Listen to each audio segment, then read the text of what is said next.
Have you played Pick 6 from DraftKings yet? What are you waiting for? You better get on it. The playoffs are here and time is running out.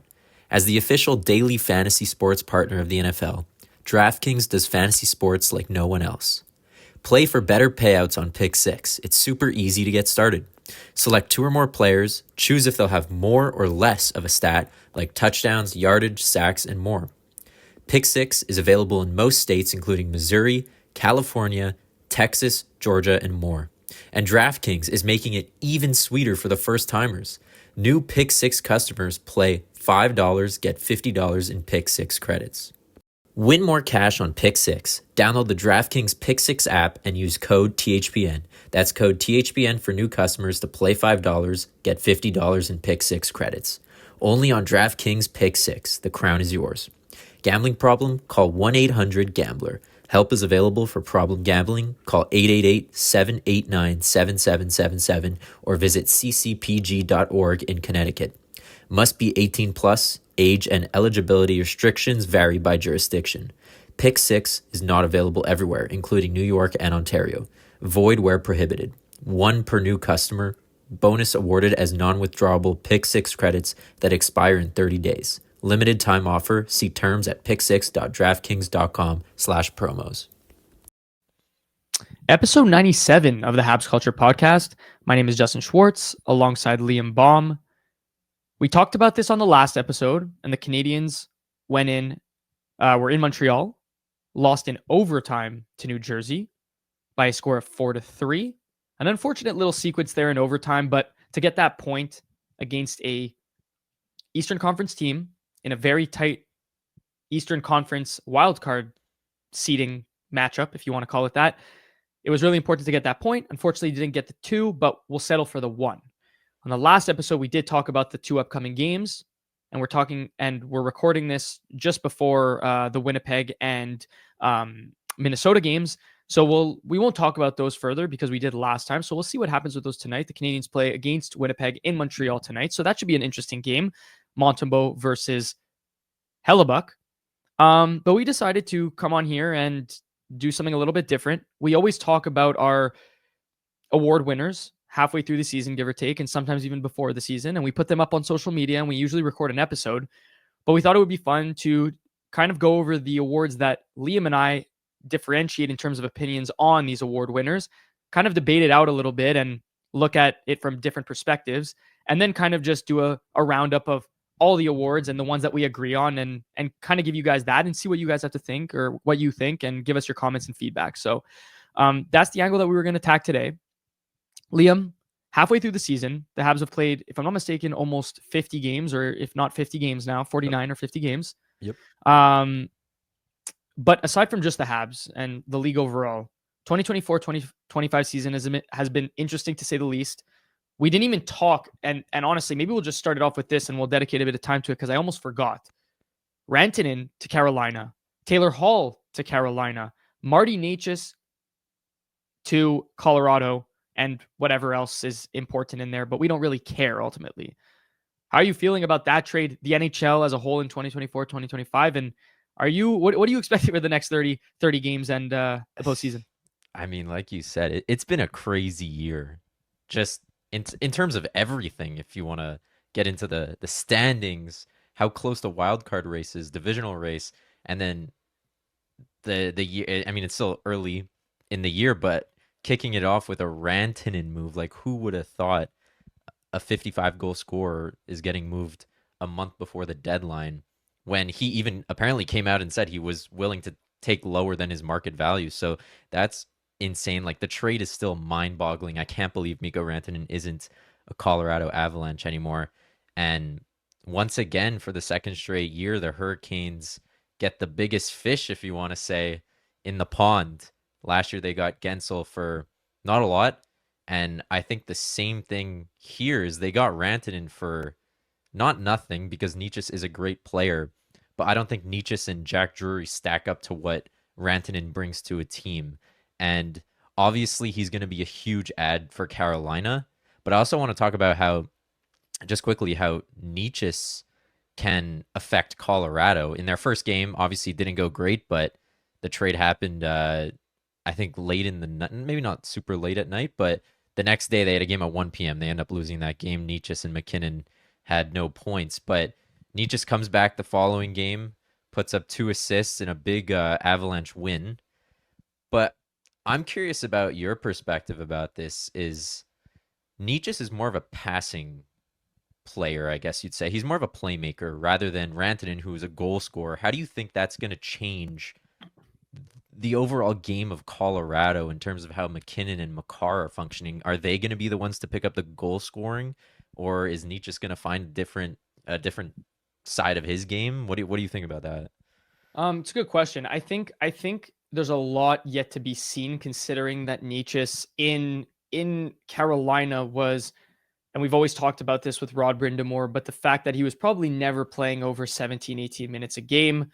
Does he did he deserve to be playing a few more minutes each game? Probably. I think from a talent perspective, he's up there in the league. From an overall game perspective, he lacks in contrast to some of those top end players. Nonetheless, though, I do agree with you in terms of the pass first versus Rantanen, who's the goal scorer and the guy that usually you want finishing, right? He's got 50. He's a 50 goal scorer pretty consistently every season at this point.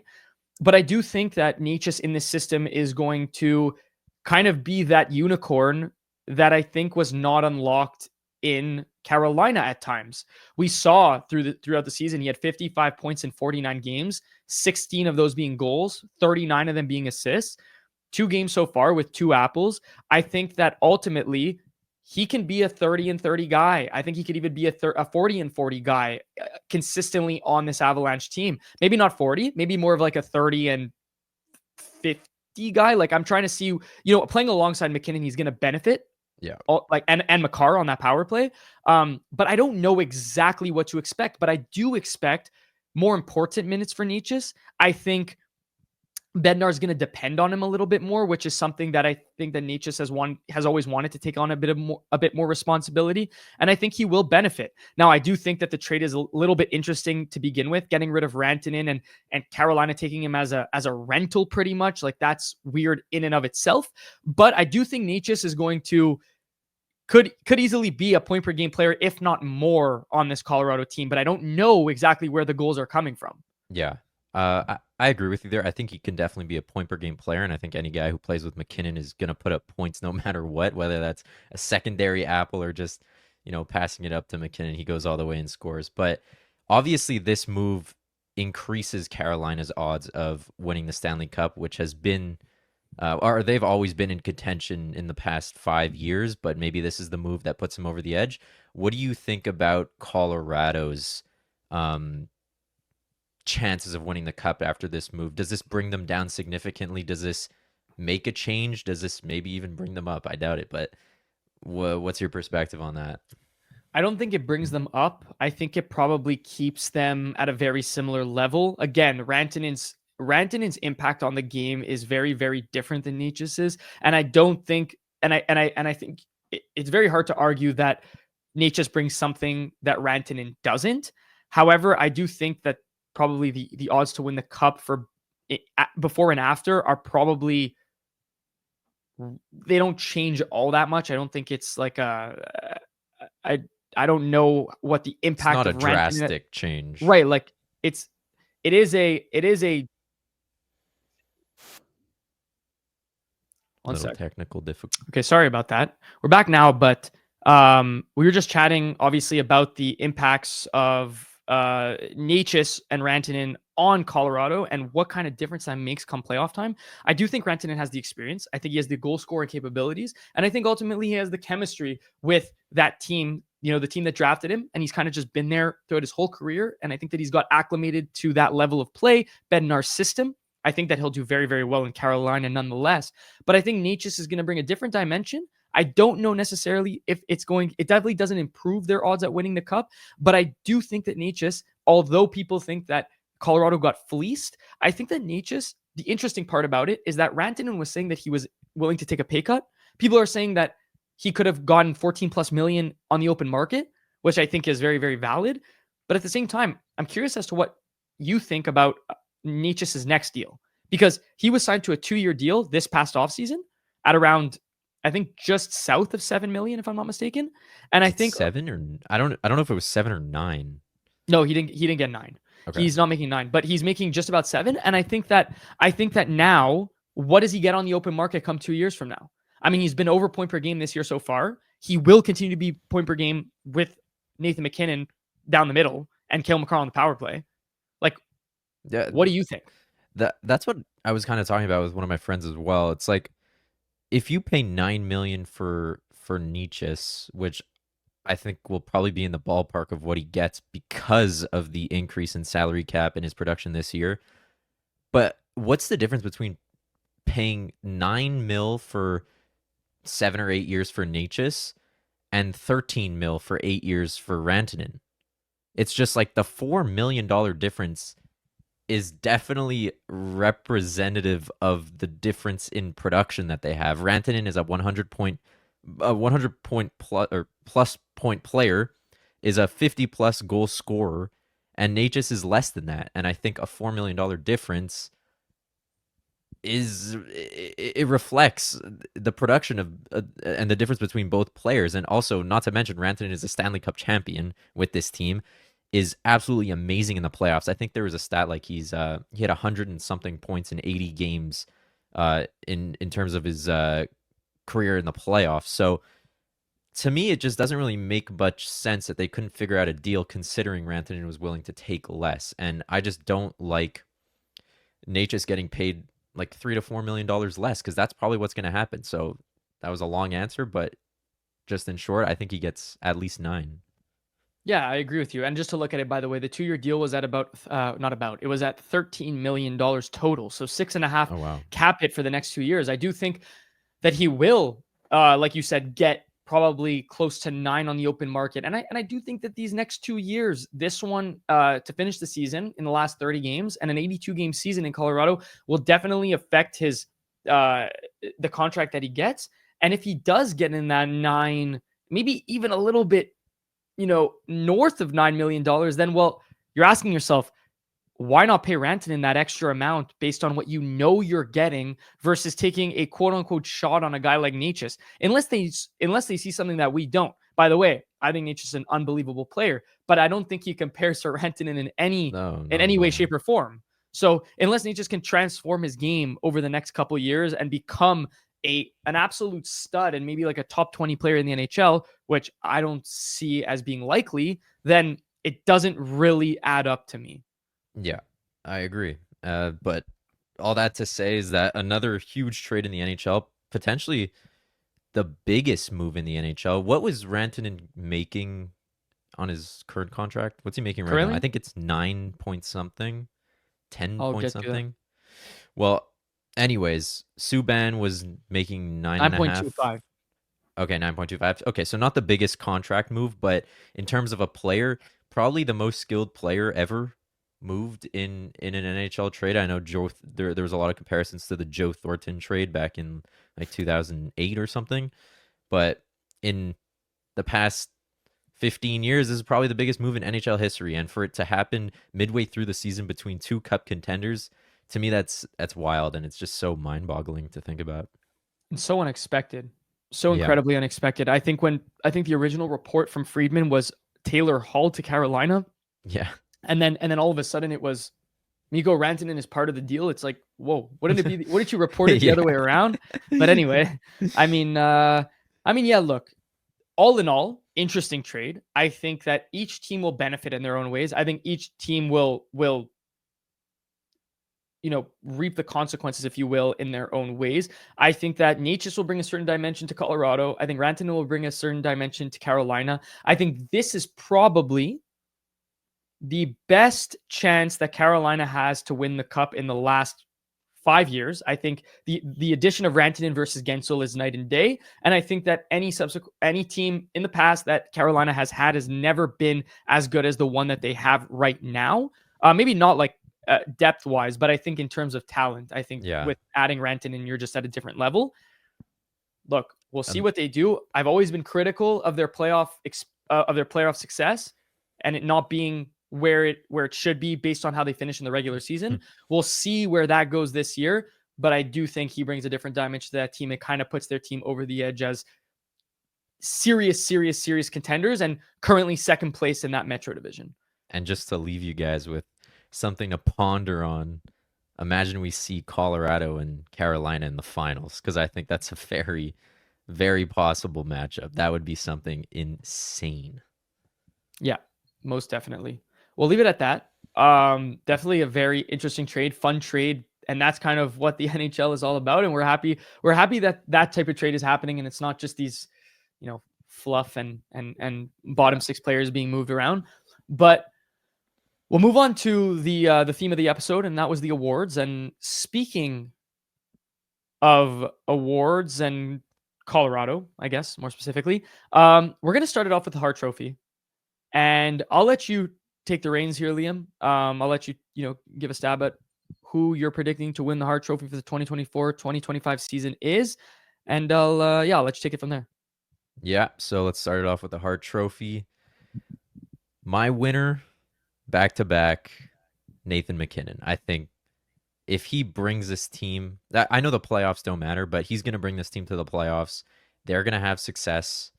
And he's the reason for it. Makar obviously plays a huge role in it as well. But Nate MacKinnon, just look at the stats, 77 points, 51 games. It's just going to continue to go up. He's the guy. First back-to-back Hart Trophy winner we see since Connor McDavid a few years ago. I like it. I think it's a very respectable choice. I don't really have much to argue with there, except I'm going to try and pull up my winner here, and mine is a little bit, I want to say, like, unconventional and not your typical winner. I like this. Just gonna throw it up on the board here. Mine's Connor Hellebuyck. Dang. I don't think the last time we saw that a goalie win MVP, that was back Carey Price in 2014, right? 2014-15 season? Or, yep. Right. Exactly. Look, I have my arguments. I'm going to state them out to you, and you're going to let me know what you think. And maybe they're tough to argue with, but I definitely want to hear what you have to say. So, as you could see, 2.02 GAA. He's played the most games out of any goalie. He's played 39 games and he has 30 wins. So he's only lost 9 games, 6 shutouts, 926 save percentage. I'm just reiterating the stats that are on the screen here. Interesting enough, Liam, according to Money Puck, he has a 4.59 wins above expected. So that evaluates how many additional wins a goaltender has contributed to their team compared to what they would have been expected based on the quality and quantity of shots they have faced. So a 4.59. So he's won them, according to Money Puck, single-handedly almost 5 games. And there's only 2 goalies right now that have done that statistically. Him and Logan Thompson. 2 goalies that are only above 4. The rest are under 3. So I think that that's interesting too. Clearly, MVP, most valuable player, and a lot of the time we attribute it to the most valuable player to their respective team in the NHL. Look, realistically speaking, if it was the most valuable player to their respective team each year, it would probably go to McDavid, because you take McDavid off of Edmonton, they're probably nowhere near the level that they are with him. But I also see a very, very fair case to be made that if you take Hellebuyck off of this Colorado, off of this Jets team, they're a middle of the pack team, and right now they're first in the NHL, tied with Washington. So I don't know. I think that, would it be a little bit out of the box to award this trophy to Hellebuyck after it, it being a really long time, almost 10 years pretty much, right? Since Price has won it. Yes. But if there's one year that a goalie absolutely deserves it based on numbers, based off numbers and based off record, I think that this is the year to give it to Connor Hellebuyck. I think you're right. I think those numbers are very comparable to Carey Price's numbers when he won the Hart back in 2014-15. So, I mean, it's likely, and you're definitely right when you say that if you take Hellebuyck off this team and put in a different goalie, then the Jets are probably nowhere near the top of the standings. I like the pick. I like it. It would be really cool to see. And I think this year it's the closest ever. I think last year it was like a 2-man race between Cooch, MacKinnon, and you can never leave out McDavid. But seeing a goalie in the mix is really interesting, and It'll be a nice shakeup, a little different from typical seasons and the normal, McDavid, MacKinnon, Draisaitl for the last like 8 years. So I like it. I like it. And I think it's And definitely possible. and just to give you a little bit of perspective, we'll talk about some of the other guys in that category. Right now, amongst the betting odds, at least, Draisaitl is the favorite to win the Hart Trophy, Oh wow. followed by MacKinnon, followed by McDavid, and then Hellebuyck. So we have our 2 and 4 right now. I'm surprised. Let's talk about this for a second. I'm surprised that that Draisaitl is as high as he is. Is that not something that, like, I I understand that he'll don't think probably so. win the Rocket. Like, I think we could both agree on that. But what's your idea on him being the favorite and I to think win it's the Hart? he's been really consistent this year. I mean, I don't even think it's debatable. He's been better than McDavid. I don't think McDavid deserves to be that high based on how he's been playing this season. It's just not up to his standards. Uh, I think Draisaitl is very deserving of to be a finalist at least. And again, look at the stats: 35 goals in 50 games. The guy's probably gonna have 55, 60 goals this season, on top of an additional 75 assists. So it's gonna be a career year for Draisaitl. I think he's been absolutely outstanding. I think he does deserve to be in that the betting race at the top. And now I guess my last question to you is that based off of my pick and your pick, would you take him? Do you think, like, I understand that our picks are very subjective and we're looking based off circumstance, but based off the betting odds, do you believe that he should have better odds than the 2 guys that we named No, I think Hellebuck should be number two, in my opinion. after I Draisaitl? after McKinnon. Okay. I still like McKinnon for number one, but I think Hellebuck has shown that he's literally carrying this team. I know Scheifele, Connor, they're all having great seasons, but it's Hellebuck's team, and he 30 wins out of 39 games is ridiculous. He's probably going to get more shutouts. He'll probably have around the same amount of shutouts as Price did, and around the same GAA and save percentage. And again, it's not like Hellebuck has the best team in front of him, and the Jets are top of the league right now. So I'd put some money on Hellebuck, honestly. Where is he in the betting He's fourth. standings? He's fourth? Fourth. Okay. Okay. Interesting. Some good value. Absolutely. We'll move on. So your pick for Hart is Nathan MacKinnon. Mine is Connor Hellebuyck. And I mean, we didn't even really talk about McDavid, but the fact that he's there to me almost just seems that it's a given and they're just throwing his name there because You can just never leave him out. that's what I'm saying. Like, to not put him in that top 5 would kind of be ridiculous. But Yeah. yeah, anyway, I mean, I don't think there's much to talk about in terms of his game. Like, he was suspended for a few games, he was injured a few games. He just hasn't And been like insanely good like he typically is. Obviously, he's way over point per game, but go look at his game log. There's a lot of games where he doesn't have points. There's a lot of games where he's just putting up an assist. Like obviously, you watch an Oilers game, you can't miss McDavid. But I just find Draisaitl is having a bigger impact on the team right now. I feel like that's not crazy to say.